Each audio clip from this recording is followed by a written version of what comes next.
إن الحمد لله نحمده ونستعينه ونستغفره ونعوذ بالله من شرور أنفسنا ومن سيئات أعمالنا من يهده الله فلا مضل له ومن يضلله فلا هادي له وأشهد أن لا إله إلا الله وحده لا شريك له وأشهد أن محمدا عبده ورسوله أما بعد فإن خير الحديث كتاب الله وخير الهدي هدي محمد صلى الله عليه وسلم وشر الأمور محدثاتها وكل محدثة بدعة وكل بدعة ضلالة وكل ضلالة في النار.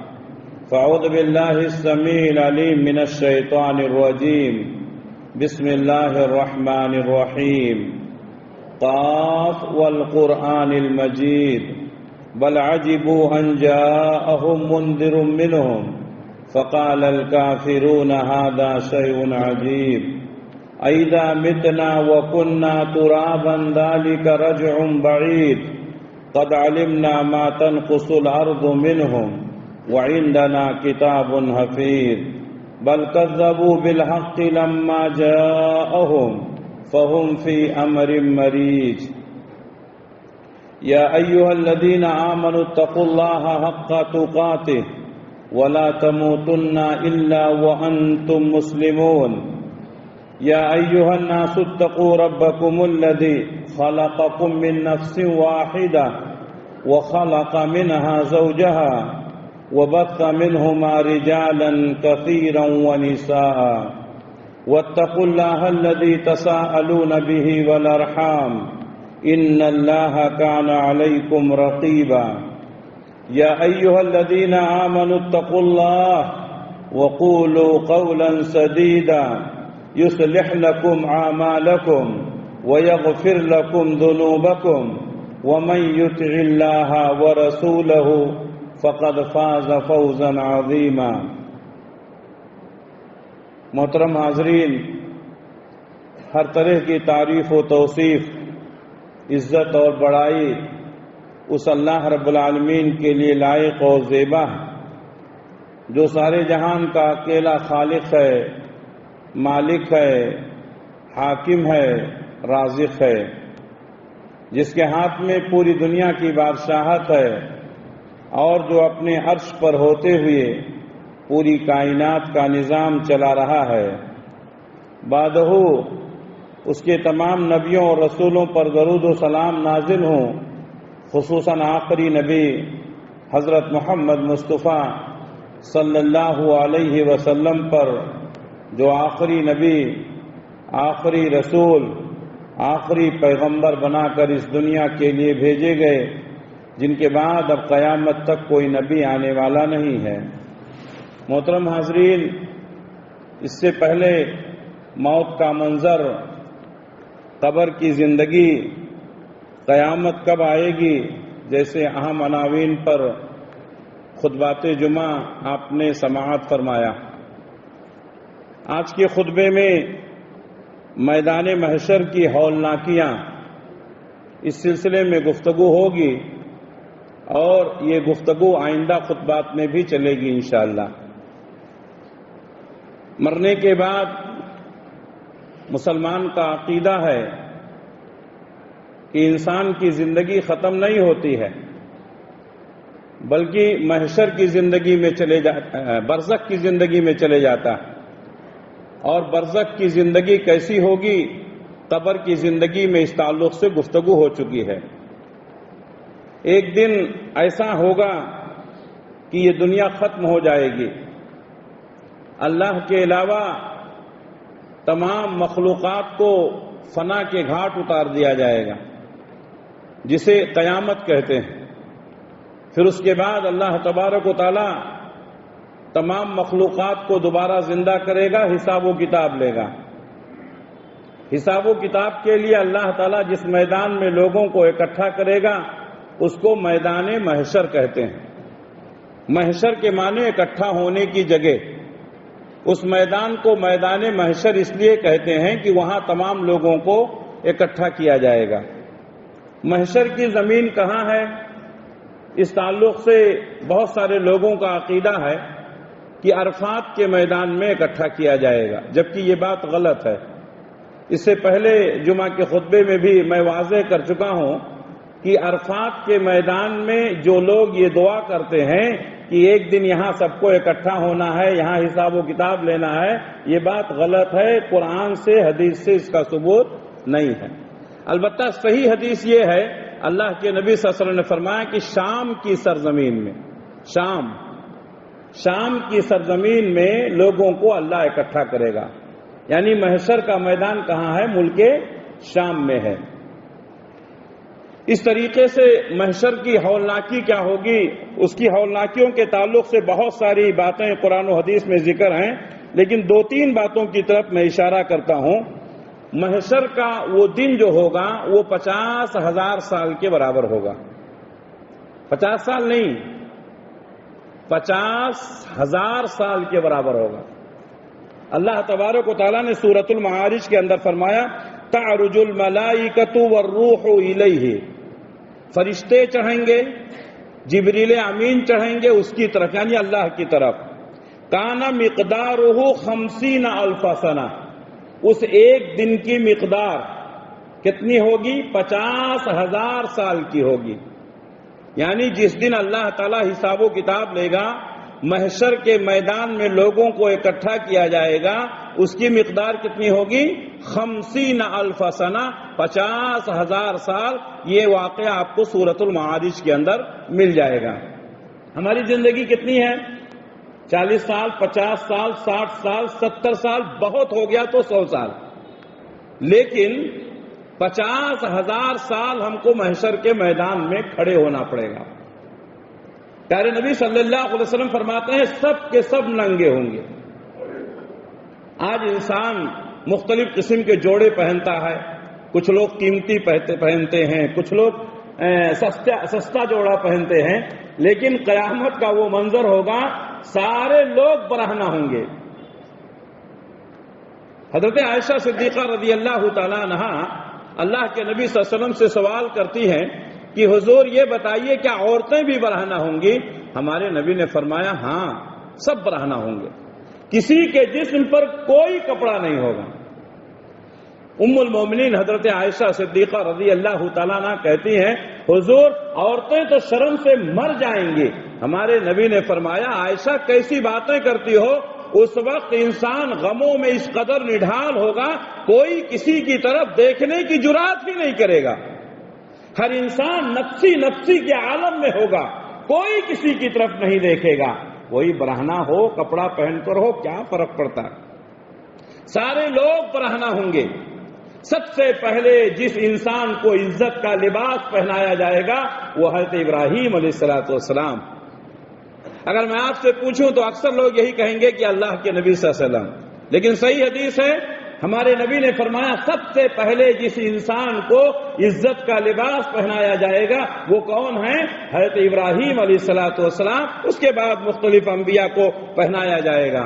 اسی طریقے سے محشر کے میدان میں سب لوگ ننگے ہوں گے، ننگے بدن ہوں گے، ننگے پیر ہوں گے، پیروں میں بھی جوتے اور چپل نہیں ہوں گے۔ غرلن، وہ سب کے سب غیر مختون ہوں گے، یعنی ختنہ بھی کسی کا نہیں ہو کر رہے گا، تو وہ قیامت کا منظر ہوگا۔ اسی طریقے سے قیامت کا وہ منظر اتنا بھیانک ہوگا کہ بچے بوڑھے ہو جائیں گے۔ بچے بوڑھے ہو جائیں گے، اس کا کیا مطلب؟ اس کا مطلب یہ ہے کہ غموں کی وجہ سے بچے بوڑھے ہو جائیں گے۔ بہت سارے لوگ کہتے ہیں ہماری عمر ابھی نہیں ہے لیکن بال پک گئے ہیں، ٹینشن میں، پریشانیوں میں بال پک گئے ہیں، کہتے ہیں نا؟ تو اسی طریقے سے بچے بوڑھے ہو جائیں گے، ٹینشن اتنا زیادہ ہوگا، تکلیف اتنی زیادہ ہوگی۔ صحابہ کرام نے اللہ کے نبی صلی اللہ علیہ وسلم سے پوچھا کہ حضور آپ کے بال سفید ہو گئے ہیں، داڑیاں سفید ہو گئی ہیں، آپ کی عمر تو اتنا زیادہ نہیں ہے۔ تو اللہ کے نبی صلی اللہ علیہ وسلم نے مختلف صورتوں کا تذکرہ کیا، کہا ان صورتوں نے مجھے بوڑھا کر دیا۔ یعنی ان صورتوں میں جو قیامت کے ہولناک مناظر بیان کیے گئے ہیں ان مناظر کو سوچ کر کے میں بوڑھا ہو گیا۔ تو انسان بہت زیادہ غموں میں، فکر میں جب مبتلا ہو جاتا ہے تو وقت سے پہلے بوڑھا ہو جاتا ہے۔ اسی لیے بہت سارے لوگوں کو آپ دیکھیں گے جن کی عمر بہت ہو گئی ہے لیکن جوان دکھائی دیتے ہیں، اور بہت سارے لوگ ایسے ہیں جن کی عمر کم ہے لیکن وقت سے پہلے بوڑھے ہو جاتے ہیں۔ اللہ تبارک و تعالیٰ نے قیامت کے اس محشر کی کیفیت کو بیان کرتے ہوئے فرمایا کہ بچے بوڑھے ہو جائیں گے۔ سورۃ المزمل کی آیت ہے، اللہ تبارک و تعالیٰ نے فرمایا فَكَيْفَ تَتَّقُونَ إِن كَفَرْتُمْ يَوْمًا يَجْعَلُ الْوِلْدَانَ شِيبًا، اگر تم کفر کرتے ہو تو تم کیسے بچ سکو گے؟ فَكَيْفَ تَتَّقُونَ إِن كَفَرْتُمْ، اگر تم نے کفر کیا ہے تو کیسے بچ سکو گے؟ یوم یجعل الولدان شیبا، اس دن جب بچے بوڑھے ہو جائیں گے، یعنی قیامت کے وہ ہولناک مناظر اور محشر کے وہ ہولناک مناظر ہوں گے کہ بچے بھی بوڑھے ہو جائیں گے۔ اسی طریقے سے قیامت کے دن محشر کے میدان میں سورج بالکل قریب ہوگا، 1 میل پر۔ حدیث کے الفاظ ہیں، آپ صلی اللہ علیہ وسلم نے فرمایا کہ سورج 1 میل پر فاصلے پر ہوگا، صحیح بخاری صحیح مسلم کی حدیث ہے، اور انسان اپنے اعمال کے اعتبار سے پسینے میں ہوگا۔ کسی کا پسینہ اس کے ٹخنے تک ہوگا، کسی کا گھٹنے تک ہوگا، کسی کا کمر تک ہوگا، کسی کا گلے تک ہوگا، اور کسی کے پسینے سے اس کے منہ میں لگام لگا ہوگا، یعنی بالکل ڈوب رہا ہوگا، اور کسی کا پسینہ ایسا ہوگا کہ وہ اپنے پسینے میں تیر رہا ہوگا۔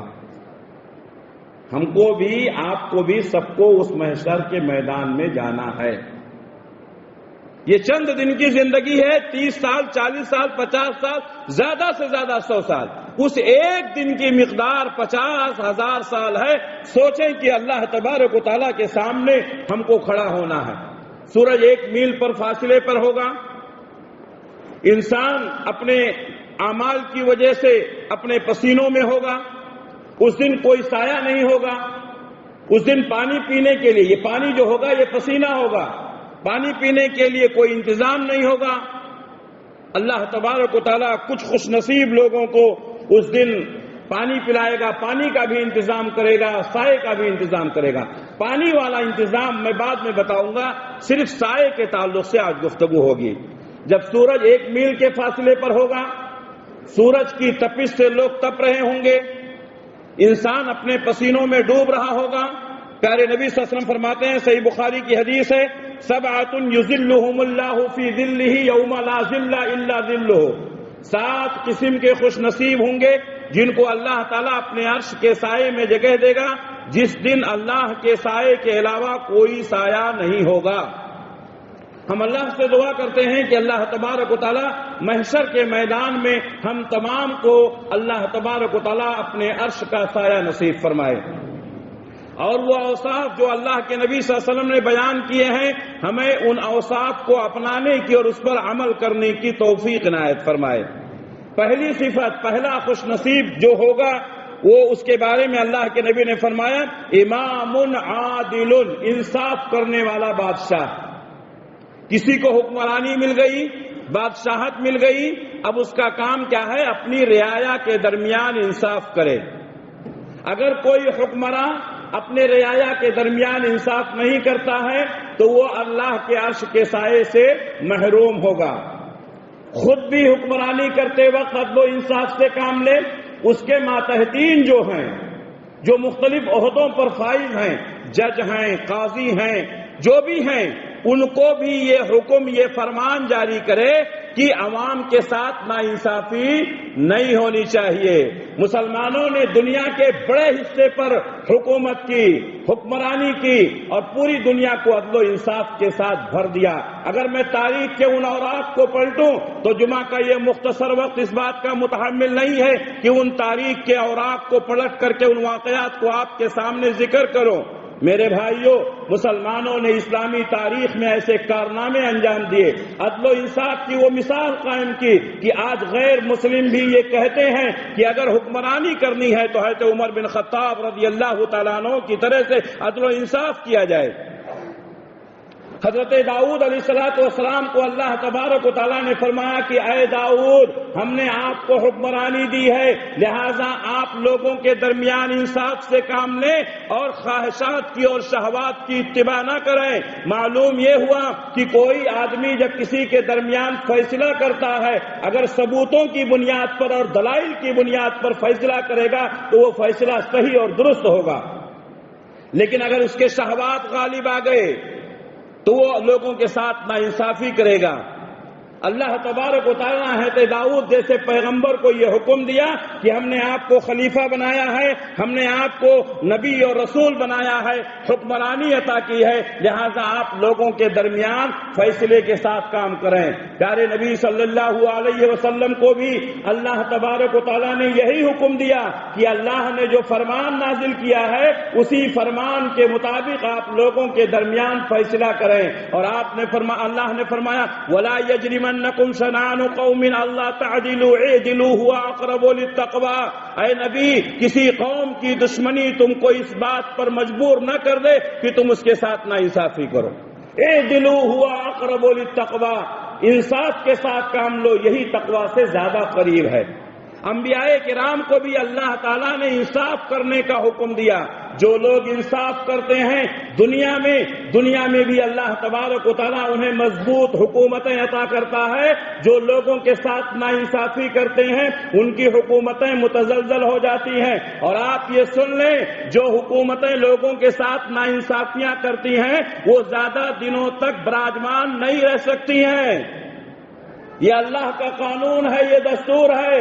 لوگوں کو بیوقوف بنا کر کے کچھ دنوں تک حکمرانی کر لیں، لیکن ناانصافی کی حکومت زیادہ دنوں تک قائم نہیں رہتی ہے۔ تو حکمرانوں کو چاہیے کہ خود انصاف کریں، اپنے ماتحتین کو بھی انصاف کرنے کا حکم دیں۔ اسی طریقے سے آپ کسی کے سرپرست ہیں جس میں آپ کو انصاف کرنے کا موقع ملا، آپ بھی ان کے ساتھ انصاف کریں، یہاں تک کہ اپنے بچوں کے ساتھ بھی انصاف کریں۔ اللہ کے نبی صلی اللہ علیہ وسلم کے پاس ایک صحابی آئے اور انہوں نے کہا کہ اے اللہ کے رسول، میں نے اپنے بچے کو ایک سواری دی ہے، میری بیوی نے کہا جب تک نبی کو گواہ نہیں بناؤ گے میں اس فیصلے کو منظور نہیں کروں گی۔ حضور، میں آپ کی خدمت میں آیا ہوں، میں نے اپنے بچے کو یہ سواری دی ہے، میں آپ کو گواہ بنانا چاہتا ہوں۔ پیارے نبی نے فرمایا کیا تمہارے پاس ایک ہی اولاد ہے؟ کہا نہیں، کئی لوگ ہیں۔ ہمارے نبی نے فرمایا کیا تم نے سب کو سواریاں دی ہیں؟ کہا نہیں حضور۔ کہا اللہ سے ڈرو اور اپنے بچوں کے درمیان انصاف کرو۔ جو باپ ہے اپنے بچوں کے درمیان انصاف نہیں کرے گا، قیامت کے دن عرش الہی کا سایہ اس کو نصیب نہیں ہوگا۔ ہمارے معاشرے میں بہت سارے لوگ ہیں جو اپنی اولاد کے درمیان انصاف نہیں کرتے ہیں، کسی سے محبت کرتے ہیں تو اس کا ساتھ دیتے ہیں، اس کے اوپر پیسے لٹاتے ہیں اور اپنا بہت زیادہ پیسہ اس کے اوپر خرچ کرتے ہیں، یہاں تک کہ اپنی جائیداد کا مالک بھی بنا دیتے ہیں، اور انہی کی دوسری اولاد ہے جس کو وہ ناپسند کرتے ہیں، جائیداد سے محروم کر دیتے ہیں۔ یہ طریقہ صحیح نہیں ہے بیٹھنے کا، صحیح سے بیٹھے۔ تو اس طریقے سے اللہ کے نبی صلی اللہ علیہ وسلم نے اولاد کے درمیان بھی فیصلہ کرنے کا، عدل و انصاف کرنے کا حکم دیا۔ حضرت عائشہ صدیقہ رضی اللہ تعالیٰ عنہ کہتی ہیں ان سے ملنے کے لیے ایک خاتون آئی، اس کے ساتھ 2 بیٹیاں تھیں۔ حضرت عائشہ صدیقہ رضی اللہ تعالیٰ عنہ نے ان کے سامنے کھجور پیش کیا، وہ کھجور کے 2 ٹکڑے کر کے وہ خاتون نے اپنی دونوں بیٹیوں کو دے دیا اور انہوں نے خود نہیں کھایا۔ ان کو بہت تعجب ہوا، حضور تشریف لائے، آپ نے یہ واقعہ بیان کیا۔ حضرت عائشہ نے کہا کہ دو لڑکیاں آئی تھیں، ان کی والدہ تھی، میں نے ان کو کھجور پیش کیا، کھجور کے 2 ٹکڑے کر کے انہوں نے اپنی دونوں بیٹیوں کو دے دیا اور انہوں نے خود نہیں کھایا۔ ہمارے نبی نے فرمایا یہ انصاف اس کو جنت میں پہنچائے گا۔ اللہ سے ڈرو، اپنے بچوں کے درمیان انصاف کرو۔ دنیا میں ہر ایک کی زندگی کٹ جائے گی، جس کو دیں گے اس کی بھی کٹ جائے گی، جس کو نہیں دیں گے اس کی بھی کٹ جائے گی، لیکن کسی بچے کی محبت میں ناانصافی کر کے اپنے عاقبت کو خراب مت کرو۔ امت کا ایک بہت بڑا طبقہ ہے جو اپنے بچوں کے درمیان ناانصافی کر رہا ہے۔ قیامت کے دن محشر کے میدان میں اللہ تبارک و تعالی جن لوگوں کو اپنے عرش کے سائے میں جگہ دے گا، پہلا شخص وہی ہوگا امام عادل، انصاف کرنے والا بادشاہ۔ دوسرا شخص ہوگا شاب نشأ فی عبادت اللہ، وہ نوجوان جس کی پرورش اللہ کی عبادت میں ہوئی ہو، یعنی جوانی میں اللہ کی عبادت کیا ہو، اپنی جوانی اللہ کی عبادت کرتے ہوئے گزارا ہو۔ جوانی کا تذکرہ کیوں کیا؟ اس لیے کہ جوانی میں عام طور پر انسان موج مستی کرتا ہے، اپنے دوستوں کے ساتھ ہوتا ہے، جوانی میں اس کے پاس قوت اور طاقت ہوتی ہے۔ بہت سارے جوان یہ سمجھتے ہیں کہ یہ جوانی کھیلنے کودنے کی عمر ہے، موج مستی کی عمر ہے، اس لیے جوانی میں لوگ عبادتیں نہیں کرتے ہیں۔ میں آپ کو بتا دوں، جوانی کی عبادت بھی جوان ہوتی ہے۔ جوانی میں کی عبادت اللہ کو بہت پسند ہے۔ بہت خوشی ہوتی ہے جب ہم اپنے نوجوانوں کو دیکھتے ہیں کہ نوجوان ہیں ماشاءاللہ چہرے پر داڑھیاں ہیں، نوجوان ہیں ماشاءاللہ صف اول میں رہتے ہیں، نوجوان ہیں ماشاءاللہ دین کے کام میں آگے آگے رہتے ہیں۔ اللہ تبارک و تعالیٰ آپ کے اندر یہ صفت باقی رکھے۔ لیکن جو نوجوان دین سے دور ہیں، جو عبادتیں نہیں کرتے ہیں، وہ سن لیں اللہ کو جوانی کی عبادت بہت پسند ہے۔ جمعہ کے دن ہم سورۃ الکہف کی تلاوت کرتے ہیں، اس کو پڑھتے ہیں۔ اب کبھی موقع ملے تو اس کو ترجمے کے ساتھ پڑھو۔ اللہ تعالیٰ نے سورۃ الکہف کو کہف کے نام پر رکھا ہے، اس میں اصحاب کہف کا ذکر ہے۔ چند نوجوان تھے جنہوں نے اپنے ایمان بچانے کے لیے پہاڑ کے کھوہ میں جا کر کے پناہ لیا تھا۔ میں آپ سے گزارش کرتا ہوں، مرد حضرات سے بھی اور خواتین سے، کہ سورۃ الکہف کا مطالعہ کریں، ترجمے کے ساتھ پڑھیں، آپ کو یہ واقعہ مل جائے گا۔ وہ چند نوجوان تھے جنہوں نے اپنے ایمان کی حفاظت کی اور پہاڑ کے کھوہ میں جا کر کے پناہ لیا، اپنے گھر کو چھوڑا، دولت و جائیداد کو چھوڑا۔ جب انہوں نے ایمان کی حفاظت کی 309 سال تک، کتنے؟ 309 سال تک اللہ تبارک و تعالیٰ نے ان کی حفاظت فرمائی۔ غار میں رہے، ان کی حفاظت کے لیے اللہ تعالیٰ نے کتا بیٹھا دیا، سورج نکلتا تھا، سورج کی شعاؤں سے ان کو محفوظ رکھا، بارش ہوتی تھی، بارش سے ان کو محفوظ رکھا۔ 309 سال تک سوئے رہے، ان کا جسم سڑا نہیں، اس میں کیڑے نہیں پڑے۔ 309 سال تک سونے کے بعد پھر دوبارہ اٹھے۔ میرے بھائیوں، یہ پورا واقعہ آپ کو سورۃ الکہف کے اندر مل جائے گا۔ میرے بھائیوں، جوانی ملی ہے تو اس کو اللہ کی عبادت میں لگاؤ۔ جس قوم کے جوان سدھر جائیں وہ قوم ترقی کرتی ہے۔ محبت ہمیں ان جوانوں سے ہے ستاروں پہ جو ڈالتے ہیں کمند۔ میرے بھائیوں، جوانی کو اسلام کی آبیاری میں لگاؤ، اسلام کو پرچار کرنے میں لگاؤ۔ اللہ نے جوانی دی ہے، اس کی قدر کرو۔ اللہ کے نبی صلی اللہ علیہ وسلم فرماتے ہیں 5 چیزوں کو 5 چیزوں سے پہلے غنیمت سمجھو، جس میں سے ایک بات یہ ہے کہ جوانی کو بڑھاپے سے پہلے، جوانی کو بڑھاپے سے پہلے۔ ہم کتنے لوگوں کو دیکھتے ہیں، آپ دیکھتے ہیں، وہ بوڑھے ہو گئے ہیں، الحمدللہ نمازی ہیں، لیکن سجدہ نہیں کر سکتے ہیں۔ کیوں؟ ان کے گھٹنے جواب دے چکے ہیں، ان کی کمر جواب دے چکی ہے۔ قبل اس کے کہ آپ کرسیوں پر پہنچ جائیں، عبادتیں کر لیں، اللہ کے سامنے سجدے کر لیں۔ قبل اس کے کہ آپ بستر پر پہنچ جائیں، اٹھ کر مسجد نہ آ سکیں، اللہ کی عبادت کر لیں۔ جوانی کو بڑھاپے سے پہلے غنیمت سمجھو۔ میرے جوانوں، اللہ کی عبادت میں اپنی جوانی گزارو۔ کل قیامت کے دن اللہ تبارک و تعالیٰ محشر کے میدان میں جو بندوں کے درمیان فیصلہ کرے گا، سوال کرے گا، ہمارے نبی فرماتے ہیں ابن آدم کا قدم 1 انچ بھی نہیں ہٹ سکے گا، نہ آگے نہ پیچھے، یہاں تک کہ وہ 5 سوالوں کا جواب دے دے، جس میں اس کی زندگی کا سوال ہوگا۔ زندگی میں جوانی بھی ہے، آپ کی عمر میں جوانی بھی ہے، لیکن عمر کا سوال ہونے کے بعد ان شبابہ، اس کی جوانی کے تعلق سے سوال ہوگا۔ پوری زندگی کا، پوری عمر کا حساب الگ ہے، جوانی کا الگ سے حساب ہوگا۔ یہ امپورٹنٹ ہے۔ جوانی کہاں گزاری؟ دیوانوں کی طرح گزاری یا اللہ کی عبادت میں گزاری؟ یہ جوانی جو دیوانی ہوتی ہے، جس میں انسان رنگ رلیاں مناتا ہے، دوستوں کے ساتھ 2-2 3-3 بجے رات تک چوراہوں پر اور نکڑوں پر کھڑے ہو کر کے قوم اور سماج کے لیے بربادی کا سبب اور بدنامی کا سبب بنتا ہے، میرے نوجوانوں، یہ جوانی کی ایک ایک لمحے کا حساب دینا ہوگا۔ جوانی اللہ کی عبادت میں گزارو۔ اللہ کے نبی نے فرمایا دوسرا شخص جو اللہ کے عرش کے سائے میں ہوگا، شاب نشأ فی عبادت اللہ، جس نے اپنی جوانی اللہ کی عبادت میں گزاری ہو۔ تیسرا شخص جو اللہ تبارک و تعالیٰ کے عرش کے سائے میں ہوگا، رجل قلبہ معلق فی المساجد، وہ شخص جس کا دل مسجد میں لگا رہتا، جس کا دل مسجد میں لگا رہتا، ظہر کی نماز پڑھ کر نکلتا ہے، اب اس کو پریشانی ہے کہیں عصر کی نماز فوت نہ ہو جائے، اپنے تمام کاروبار کو سمیٹتا ہے اور عصر کی نماز سے پہلے مسجد میں آ جاتا ہے، عصر کی نماز پڑھ کر نکلتا ہے، پھر وہ اپنے تمام کام کو سمیٹتا ہے، مغرب سے پہلے مسجد میں آئے۔ اس کو کہتے ہیں قلبہ معلق فی المساجد، جس کا دل مسجد میں لگا رہتا ہے، ہمیشہ فکر رہتی ہے کہ کب اذان ہو اور اللہ کے گھر میں پہنچے۔ پیارے نبی صلی اللہ علیہ وسلم فرماتے ہیں من غدا او راحا، جو شخص صبح کے وقت یا شام کے وقت مسجد میں جاتا، فہو زائر اللہ، وہ اللہ کا مہمان ہے۔ مسجد میں آنے والا اللہ کا مہمان، ہم سب اللہ کے مہمان ہیں۔ اللہ کا شکر ادا کرو، اللہ تعالیٰ نے توفیق عنایت فرمائی۔ اگر اللہ ہمیں توفیق نہیں دیتا ہم مسجد میں نہیں آ سکتے تھے۔ کتنے بھائی ہیں، کتنے مسلمان ہیں جو مسلمان تو ہیں لیکن ان کو مسجدوں میں آنے کی توفیق نہیں ہوتی۔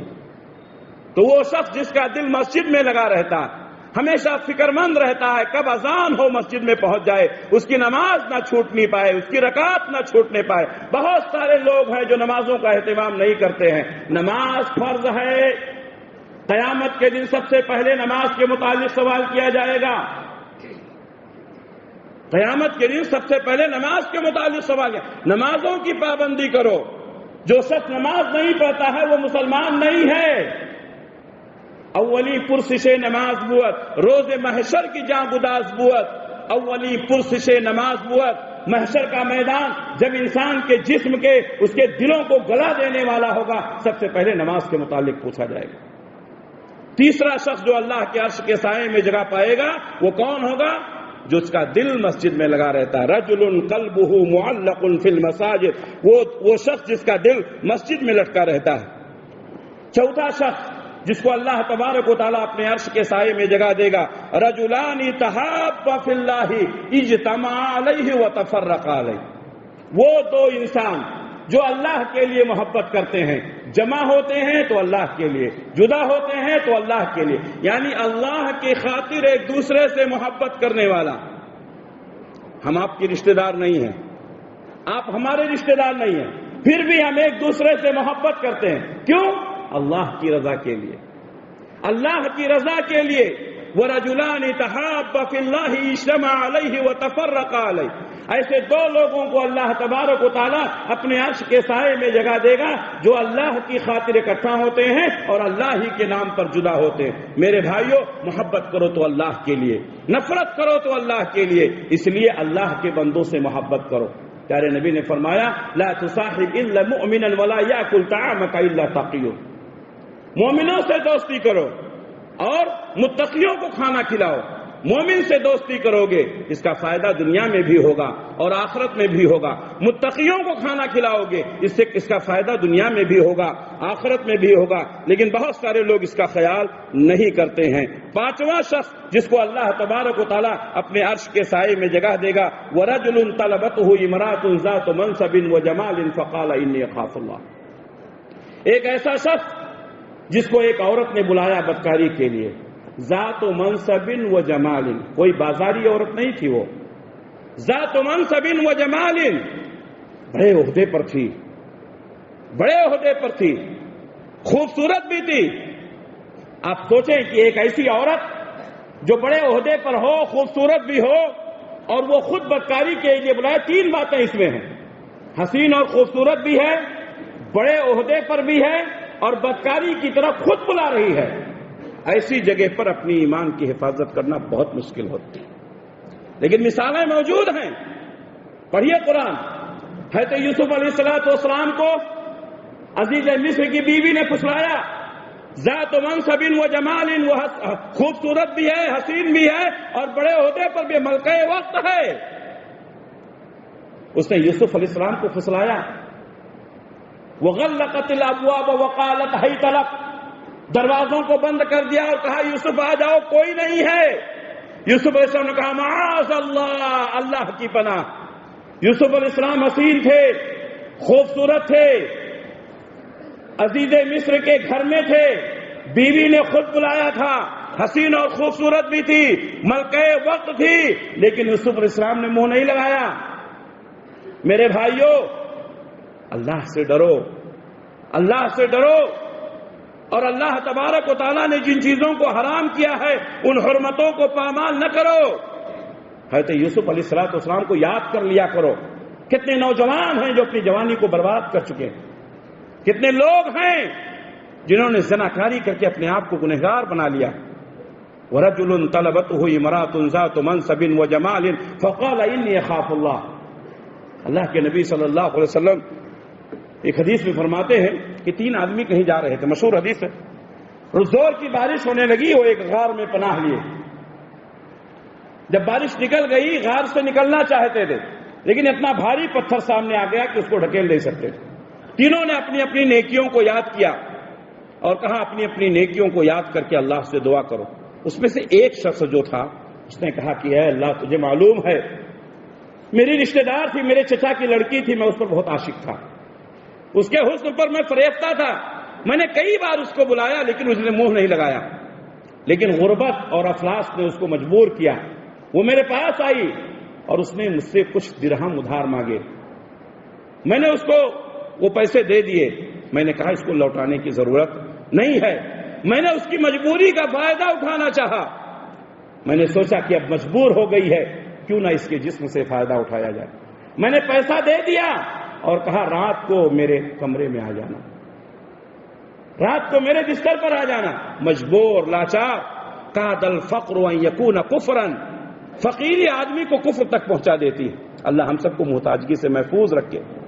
جب پیٹ کی آگ جلتی ہے انسان بہت کچھ کر ڈالتا ہے. وہ مجبور عورت پیسے لیتی ہے، وعدہ کر لیتی ہے، لیکن شام کا وقت ہوا، اس کے گھر میں گئی، اس کے کمرے میں گئی، کانپ رہی ہے اللہ کے خوف سے، اللہ کے ڈر سے، اور اس نے کہا اتق اللہ، اللہ سے ڈرو، میری مجبوری کا ناجائز فائدہ نہ اٹھاؤ.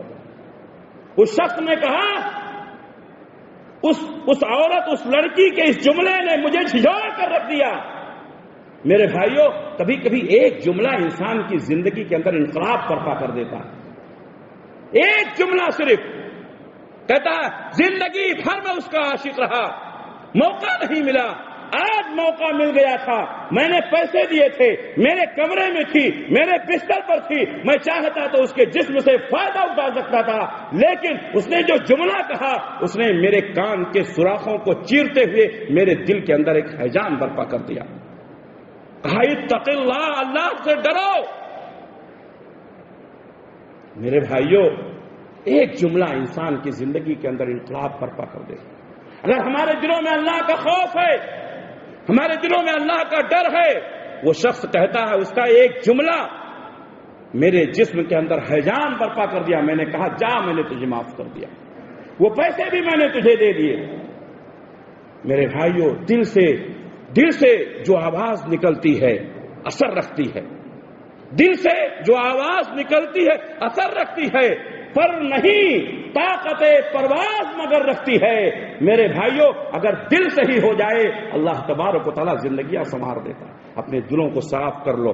ایسے بہت سارے واقعات ہیں جنہوں نے اللہ کی رضا کے لیے اس بدکاری کو چھوڑ دیا. میرے بھائیوں، تو وہ شخص جس کو اللہ تبارک و تعالیٰ اپنے عرش کے سائے میں جگہ دے گا. وَرَجُلٌ طَلَبَتْهُ امْرَأَةٌ ذَاتُ مَنْصَبٍ وَجَمَالٍ فَقَالَ إِنِّي أَخَافُ اللَّهَ. ایک ایسا شخص جس کو اللہ تبارک و تعالیٰ نے، جس کو ایک عورت نے جو منصب والی تھی، حسین اور خوبصورت تھی، برائی کے لیے بلایا، لیکن اس نے کہا میں اللہ سے ڈرتا ہوں. کتنے نوجوان ایسے ہیں جن کے ساتھ یہ موقع آیا ہوگا. میرے نوجوانوں، اللہ سے ڈرو. کتنی خواتین ہوں گی جن کو یہ موقع آیا ہوگا.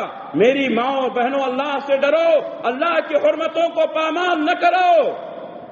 اگر دنیا اور آخرت میں کامیابی چاہتی ہو، پیارے نبی صلی اللہ علیہ وسلم نے معراج کے میدان میں جب معراج میں گئے تو اس رات میں آپ نے ایک منظر دیکھا، ایک بہت بڑا تنور ہے جس کے اندر آگ جل رہی ہے، اور جب وہ آگ بھڑکتی ہے تو ننگے مرد ننگے عورتیں اوپر چلے جاتے ہیں، آگ کی لو کے ساتھ اوپر چلے جاتے ہیں، لیکن وہ جو تنور ہے اس کا منہ بہت چھوٹا ہے، باہر نہیں نکل پاتے ہیں۔ جب آگ ٹھنڈی ہوتی ہے پھر نیچے آ جاتے ہیں، پھر بھڑکتی ہے، پھر اوپر جاتے ہیں۔ میرے نبی نے دیکھا، ہمارے نبی نے دیکھا، برہنہ لوگ تنور میں جل رہے ہیں، آگ بھڑک رہی ہے، اس کا منہ چھوٹا ہے، باہر نکل نہیں پاتے ہیں، برہنہ مرد اور برہنہ عورتیں۔ ہمارے نبی نے اپنے ساتھیوں سے پوچھا، حضرت جبریل سے پوچھا، جبریل یہ کون لوگ ہیں جن کو ایسی سزا دی جا رہی ہے؟ جبریل نے کہا، اے اللہ کے رسول، یہ بدکار مرد اور عورتیں، یہ بدکار مرد اور عورتیں ہیں جن کو یہ سزا دی جا رہی ہے۔